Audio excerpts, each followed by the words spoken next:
Hi everyone, welcome to my test bench. Today I have Chad's Breckwell brand pellet stove controller. Chad sent me this one because he was having a lot of erratic performance issues with it. I've replaced a couple of components on it and I've gone through extensive testing and I believe it is now fully functional. When Chad sent me this, the igniter control section was disabled. For this test, I've re-enabled those functions so that I can show them working, but I will disable it before I send it back to Chad. Chad, if you want that re-enabled, I can tell you how to do it relatively easily. So I'll go ahead and turn it on, and when I do that, two of the lights on my tester will come on. The one that simulates the combustion fan and the one that simulates the room fan, the convection fan. Those will come on because the way my tester is set up. So let's go ahead and do that. And there we go, we have the two lights come on. I have the combustion fan and the convection fan on low. It's on low because right now the setting is set to low.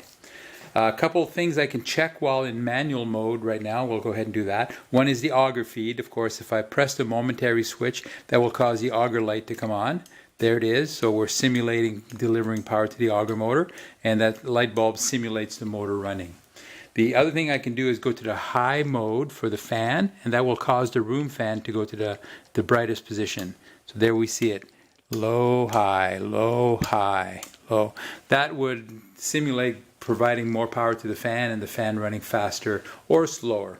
And the other thing I can check is the low B, C, D, E max switch, which will cause the light to go brighter and brighter as I cycle through.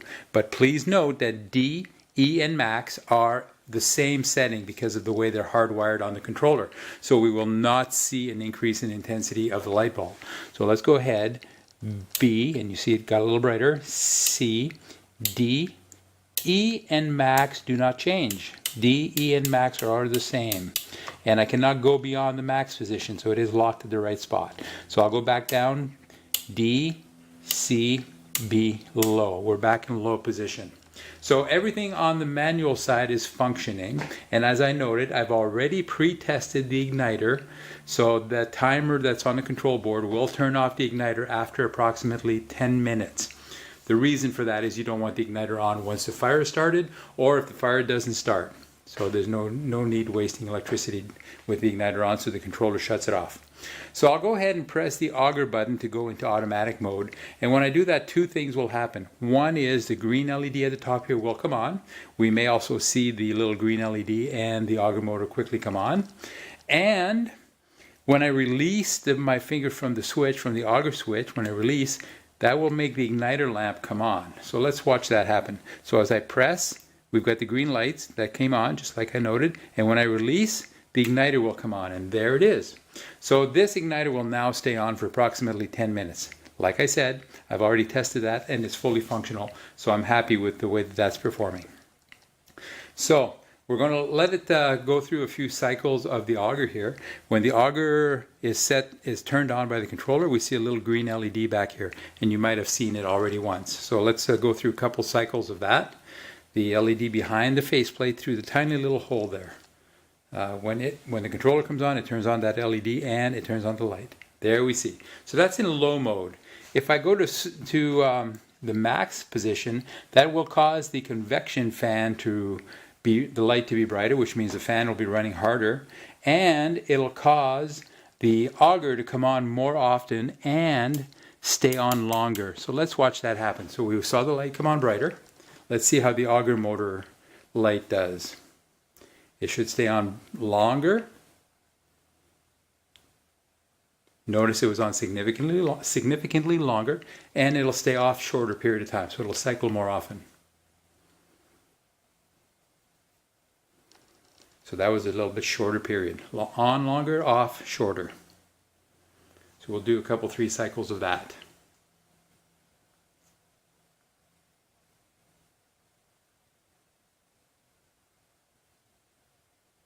Alright, now I'm going to switch it back to low, and we'll see that the off time is longer and the on time is shorter.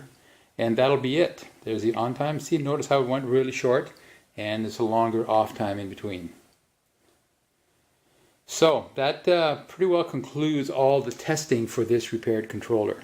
Chad, I do want to thank you very much for sending this to me. I'll be communicating with you some more in case you still need some guidance installing it or doing more work on your stove. So make sure that you let me know if you have any issues with this. All right. I want to thank you very much for sending it to me. I appreciate it very much. And for all of you viewers, if you have a pellet stove controller of your own, whether it's a Breckwell or other brand, feel free to contact me. My information will be down below in the information box for this video. As well, I'd appreciate it very much if those of you who learned or enjoyed this video to give it a thumbs up and go ahead and subscribe to my channel. I appreciate that very much. It makes me feel a little happy when I see people subscribing to my channel. So thanks everyone. Have a good day. Bye-bye.